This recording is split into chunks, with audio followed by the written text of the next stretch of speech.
Que la paix et la miséricorde de Dieu soient avec tous. Le détenu numéro 826 n'était qu'un garçon. À 18 ans, il avait une expression sur son visage qu'il ne pouvait pas définir, ni pure innocence ni ruse calculée. Chaque fois que je le regardais, j'avais l'impression que son esprit vagabondait vers des endroits lointains, perdu dans de profondes pensées. Il y avait quelque chose d'énigmatique dans ses traits, quelque chose qui me déstabilisait. Mais ce qui me chagrinait le plus, c'était de savoir qu'il attendait la mort. À 18 ans, alors que le monde commençait à peine à s'ouvrir à lui, il était déjà sur le point de le quitter pour toujours. Je m'appelle Charzé, comme ceux qui travaillent dans les forces de l'ordre. Mon cœur, endurci par le temps et la routine, devrait s'habituer à la froideur du système. Mais en regardant ce jeune homme, quelque chose en moi s'est brisé. Un flot de questions m'envahit. Qui était le véritable coupable? Quel crime aurait-il pu commettre pour mériter une fin aussi précoce? Quelle beauté de la vie laisserait-il derrière lui, en partant si tôt pour l'au-delà? Cependant, le désespoir sur son visage était si profond que même l'idée de lui parler me faisait frissonner. 2 jours. C'était tout ce qui restait. J'ai été chargé de l'informer que son exécution approchait et qu'il serait autorisé à dire au revoir à sa famille. Je n'avais jamais diffusé une telle information auparavant. Ma poitrine était serrée rien que d'y penser. Il savait qu'il avait le droit de s'enquérir de sa dernière volonté. Après tout, avant de partir, chaque détenu a le droit de choisir quelque chose qui lui apporte un peu de paix, un repas spécial, une rencontre avec un être cher, tout ce qui allège le poids de la séparation. Son nom était Naïman. Sa mère le serra dans ses bras en pleurant, répétant entre deux sanglots, « Mon fils, je suis sûr qu'Allah ne permettra pas que cela arrive. Il te sauvera. Tu partiras d'ici avec honneur. » Mais après la réunion, Naiman est retourné dans sa cellule. Il ne restait que 48 heures. Ému par une compassion que je ne parvenais pas à expliquer, j'ai décidé de lui parler pour la première fois. « Naiman, ton dernier souhait a été exaucé. Tu as dit au revoir à ta famille. Maintenant, il ne devrait plus rien rester que tu veuilles demander, n'est-ce pas? » Il m'a regardé avec une confiance surprenante. « Ce n'est pas comme ça. J'ai encore une dernière demande et je veux qu'elle soit exaucée. » Je lui ai assuré que oui, c'était son droit. « Alors emmène-moi chez un supérieur. De toute façon, je ne vais pas révéler mon souhait comme ça. C'est quelque chose de spécial, et je sais que tu n'iras pas jusqu'au bout. » Sa méfiance m'a irrité, mais j'ai pensé, à quoi ça sert de discuter? Il ne lui reste que 2 jours. Quel mal y aurait-il à répondre à votre demande? Je l'ai emmené chez le commissaire. Parle, mon garçon. Quel est ton dernier souhait? La voix du supérieur était étrangement douce, comme si lui-même ressentait le poids de la situation. Peut-être qu'il en savait plus que moi sur l'affaire Naiman. Après tout, là-bas, beaucoup ont été reconnus coupables de délits mineurs, tandis que les vrais criminels ont été libérés. Mais la loi était claire, peu importe que l'on soit jeune ou vieux, innocent ou coupable, la peine était la même. Lorsque Naiman a révélé sa demande, nous sommes tous restés silencieux. Surintendant, pour la première et la dernière fois de ma vie, je veux me marier. Je veux jouer Nika et passer une journée avec ma femme. La surprise fut générale. Le supérieur, essayant de l'en dissuader, argumenta, « Écoute, mon garçon, nous pouvons même arranger le mariage, mais qui accepterait de t'épouser? Ta famille n'a pas de ressources, tu viens d'un milieu modeste. Ne perds pas cette chance. Demande autre chose, à manger, à boire, un rendez-vous avec quelqu'un. Nous ferons ce que nous pouvons, car c'est votre droit. Votre situation nous attriste, mais la loi est stricte. Elle ne fait aucune distinction. » Naiman, cependant, restait imperturbable. « Je n'ai jamais dit que tu devais arranger mon mariage. Je vais te montrer comment cela se passera par moi-même. » Ces paroles m'ont intrigué. Avait-il l'intention d'épouser une prisonnière? Mais Naiman avait un plan différent. Annoncer à la mosquée que Naiman Khan, fils de Nima Khan, souhaite épouser une femme qui acceptera d'être son épouse pendant un jour, avant son exécution. La proposition était absurde, mais il exigeait notre promesse, si une femme apparaissait, nous ne l'arrêterions pas et elle pourrait passer la nuit avec lui. Nous avons été étonnés. D'accord, nous ferons l'annonce, avons-nous convenu, sur que personne ne se présenterait. Quelle femme censée accepterait d'épouser un condamné à mort? Pourquoi gâcher son avenir pour un jour? Pourquoi affronter sa famille pour un étranger? Mais Naiman a insisté. Faites simplement l'annonce. Si personne ne vient, je ne demanderai rien d'autre. Vous pouvez me pendre. Nous répondons à vos souhaits. Nous avons diffusé la nouvelle à la mosquée en précisant qu'il s'agissait d'un prisonnier qui devait être exécuté dans 2 jours. Si une femme voulait encore l'épouser, elle devrait se rendre dans un commissariat de police spécifique, d'où elle serait emmenée en prison. Nous pensions que c'était une blague. Mais, 1 heure plus tard, le policier Manzour nous informe, une femme est arrivée, habillée en mariée, accompagnée d'un mollah. J'étais incrédule. Lorsque le surintendant et moi sommes allés à l'entrée, elle était là, avec le religieux à côté d'elle, prête pour la cérémonie. Le mollah avait déjà apporté l'enregistrement Nika et la mariée semblait préparée dans les moindres détails. Tout indiquait que cela avait été convenu à l'avance. J'ai commencé à me demander, qu'est-ce que Naiman y gagnerait? Qui était cette femme? J'ai demandé au mollah. Je ne sais pas, a-t-il répondu. Elle est arrivée comme ça, habillée en mariée, et a dit, emmenez-moi à la prison. Je veux épouser Naiman Khan. J'ai essayé de l'en dissuader, je lui ai expliqué qu'il était condamné à mort et que dans 2 jours il ne serait plus là. Mais elle ne voulait pas écouter. Il a dit que même si ce n'était que pour une journée, il vivrait ce moment avec lui, parce qu'il l'aime vraiment. Nous n'avons jamais su que Naiman avait quelqu'un qu'il aimait tellement qu'il abandonnerait tout pour lui. C'était quelque chose de rare, presque incroyable. Mais notre obligation était de réaliser son dernier souhait. Nous ne nous y sommes pas opposés. Le mollah fut appelé, Naiman sortit de sa cellule et le Nika fut célébré en présence de témoins. Une fois tout terminé, Naiman nous a rappelé la promesse. Maintenant, comme convenu, envoyez ma femme dans ma cellule. Nous passerons la journée ensemble, en nous souvenant de ce que nous avons vécu. Ensuite, elle pourra partir. Et vous pourrez m'exécuter. Je m'en fiche. J'aurai eu mon amour. Ces paroles résonnaient en moi, remplies d'une paix que je ne m'attendais pas à voir chez un homme sur le point de mourir. Les murs de cette maison. Naiman, cependant, n'a pas été intimidé.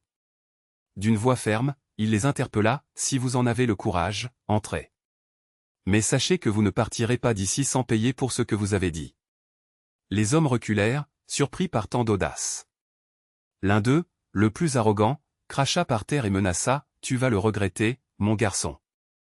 Ça ne va pas rester comme ça. Je tremblais dans la pièce, écoutant chaque mot. Je n'avais jamais vu Naiman ainsi, aussi déterminé, aussi furieux.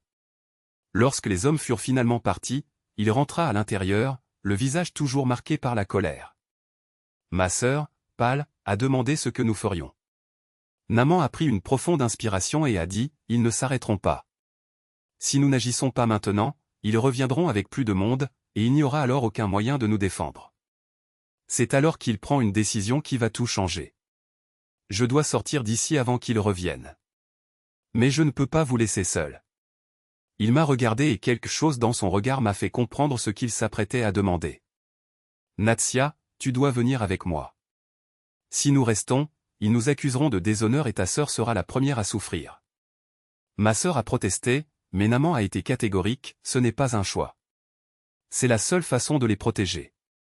Je savais qu'il avait raison. Dans ce village, une accusation d'immoralité était une condamnation à mort sociale. Même si nous n'avions rien fait de mal, personne ne nous croirait. Alors, sans hésitation, j'ai accepté. Naiman m'a pris la main et m'a dit, sortons par la porte arrière. Si nous sommes rapides, nous pourrons arriver chez un ami avant qu'il ne le sache. Nous sommes sortis dans l'obscurité, le vent mordant nous frappant le visage. Je pouvais à peine voir le chemin, mais Naiman m'a guidé avec confiance, comme s'il connaissait chaque pierre de ce sentier. Lorsque nous sommes arrivés à destination, une cabane plus loin, il a frappé à la porte 3 fois. Un vieil homme à la barbe blanche nous accueillit avec un regard méfiant. Naiman? Que fais-tu ici en ce moment? Naiman expliqua tout en quelques mots, et le vieil homme hocha sérieusement la tête. Entrez. Vous pouvez rester ici pour l'instant. C'est à ce moment-là que j'ai réalisé la gravité de ce que nous avions fait. J'avais laissé ma sœur seule, abandonnant tout ce que je savais pour un homme qui était à peine mon fiancé. Mais Naiman, comme s'il lisait mes pensées, a pris mon visage entre ses mains et m'a dit, ne le regrette pas. Nous avons fait ce qui était nécessaire. Votre sœur est en sécurité maintenant, et nous aussi. Demain, quand le soleil se lèvera, nous réfléchirons à ce qu'il faut faire. Mais le soleil n'apportait aucun soulagement. Le lendemain matin, le vieil homme nous a réveillés avec une terrible nouvelle. Les hommes du village étaient rentrés chez nous et ma sœur, alors qu'elle essayait de se défendre, a été attaquée. Ils l'ont emmenée de force, l'accusant de s'être enfui avec Naman. Mon cœur s'est arrêté. Ils vont la tuer, murmurai-je. Naman serra les poings jusqu'à ce que ses jointures deviennent blanches. Ils ne le feront pas. Je ne les laisserai pas. Il s'est enfui sans me laisser le temps de l'arrêter. J'ai couru après, mais quand je suis arrivé sur la place du village, c'était le chaos. Ma sœur était attachée à un poteau et les hommes criaient, exigeant qu'elle avoue où se trouvait Naman. Il apparut dans la foule, tel un fantôme, et s'avança vers eux. Lâchez-la, ordonna-t-il, sa voix traversant l'air comme une lame. L'un des hommes a ri. Ou quoi? Tu vas nous tuer? Naman n'a pas répondu. D'un mouvement rapide, il désarma le premier qui s'approcha et le jeta au sol. La foule recula de surprise. Mais il y en avait beaucoup. En quelques secondes, ils étaient sur lui, les coups de poing et de pied pleuvaient de toutes parts. J'ai crié en essayant de l'atteindre, mais des mains fortes m'ont retenu. Laissez-le, dit une voix derrière moi. Il l'a choisi. Lorsqu'ils l'ont finalement relâché, Naman pouvait à peine se tenir debout. Le sang coulait sur son visage et un de ses yeux était si enflé qu'il était à peine ouvert. Mais il a souri, un sourire sanglant, et a dit, « Vous voyez ? Je ne m'enfuis pas. » Les hommes furieux l'ont entraîné, tandis que ma sœur, toujours attachée, pleurait sans arrêt. C'est comme ça que tout a commencé. Naman a été accusé d'enlèvement, d'agression et de déshonneur. Ma sœur, à son tour, était considérée comme complice. Les deux ont été emmenés en prison et moi, n'ayant nulle part où aller, je me suis caché dans la maison du vieil homme. Quelques jours plus tard, j'ai appris que Naman serait pendu. C'est alors qu'une idée folle m'est venue. Je devais le sauver. Peu importe ce qu'il avait fait, peu importe ce qu'il disait. Il avait protégé ma sœur, s'était battu pour nous deux alors que personne d'autre ne le faisait. Alors cette nuit-là, je me suis habillé avec ses vêtements, je me suis coupé les cheveux et je me suis présenté à la prison comme son épouse. Je veux dire au revoir, a-t-il dit au gardien. Il le mérite.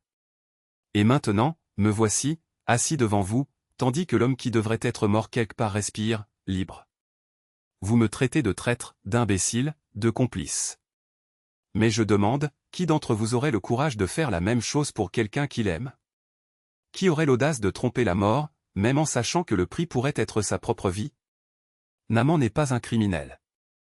C'est un homme qui a choisi de protéger ceux qu'il aime, quitte à devenir un monstre aux yeux du monde. Et moi? Je ne suis qu'une sœur qui n'a pas pu rester là pendant qu'il le pendait. Si c'est un crime, alors jugez-moi. Mais sachez une chose, je ne le regrette pas. Pas une seconde. Imaginez, 3 ou 4 hommes, ivres ou assez lâches pour se cacher derrière de gros mots, pensant pouvoir profaner les choses les plus sacrées. Ils ne savaient pas à qui ils avaient affaire. Naman n'était pas un homme de violence gratuite, mais il y avait des limites que même le saint le plus patient ne pouvait tolérer. Et lorsque ces scélérats osèrent parler de l'honneur de la femme qu'il aimait, quelque chose en lui se brisa, non pas dans une fureur aveugle, mais dans une indignation si profonde que la terre elle-même aurait dû trembler. Il ne les a pas poursuivis à ce moment-là. Non pas parce qu'il avait peur, mais parce que la sagesse exigeait de la prudence. Après tout, à quoi servirait une bagarre inutile devant une sœur? Il essayait de dialoguer, de les repousser avec des paroles fermes, comme si un vrai homme pouvait être dissuadé par de simples arguments. Mais ils sont revenus. Ils revenaient toujours. Tels des vautours tournant autour d'une carcasse, ces misérables se tenaient devant notre maison, attendant le moment où nos parents ne seraient plus là pour nous tourmenter. Jusqu'au jour où leur méchanceté dépassa toutes les limites. Ma sœur dormait dans sa chambre lorsqu'un de ces animaux a cassé la fenêtre et a envahi notre maison. Naman, qui se trouvait là, a tout vu. Il n'y a eu aucune hésitation. Il n'y a pas eu de calcul. Juste l'instinct de protéger ce qui vous appartient, comme un lion défend sa lionne. Le combat a été brutal et le prix était trop élevé. Ma sœur a perdu la vie et Naman, dans un acte de désespoir et d'honneur, a fait ce que n'importe quel vrai homme ferait, il a éliminé la menace. Mais la justice? Ah, la justice n'était pas de notre côté. Si nous étions riches, si nous avions le pouvoir, ces hommes auraient été écrasés comme des insectes. Mais nous n'étions qu'une simple famille et les autorités du village ont décidé que Naman devait payer. Peu importe qu'il ne soit pas armé. Peu importe qu'il n'y ait aucune preuve, juste les paroles d'une bande de menteurs. Pendant 6 mois, il s'est caché, mais la chasse n'a jamais cessé. Lorsqu'ils l'ont finalement capturé, nous savions qu'il n'y aurait pas de paix pour lui-même s'il s'échappait. La faute n'était pas la nôtre, mais celle de ceux qui ont été témoins de notre malheur et qui nous ont encore condamnés. C'est alors que la mère de Naaman, une femme forte qui avait déjà perdu une fille, a élaboré un plan. Elle s'est agenouillée devant son fils et a juré, « Je sacrifierai mon autre fils s'il le fallait, mais je ne les laisserai pas te tuer. » Notre famille avait plus que tout besoin de lui. Et moi? Je ne comprenais pas comment cela pouvait fonctionner, mais par la grâce de Dieu, nous avions un atout, un interlocuteur influent dans la ville. Nous sommes allés le voir le soir même. C'était un avocat renommé, un de ceux qui savent que parfois la vérité ne suffit pas, il faut avoir les mots justes et le courage de les utiliser. Il a entendu notre histoire et n'a pas hésité. Avec des arguments acerbes et des menaces voilées, il a convaincu même le commissaire de police que Naaman ne méritait pas la potence. Après tout, il n'avait pas d'armes, il n'avait aucun antécédent de violence, il n'avait rien d'autre qu'un cœur qui refusait de laisser sa famille à la merci des monstres. Et puis, quelque chose qui semblait impossible s'est produit, Naaman a été acquitté. Non pas par pitié, ni par faveur, mais parce que même la justice reconnaît parfois quand un homme est victime d'une injustice. C'était comme si Dieu lui-même nous avait tendu la main, car je n'avais jamais vu un cas de légitime défense aussi clair traité avec autant de clarté.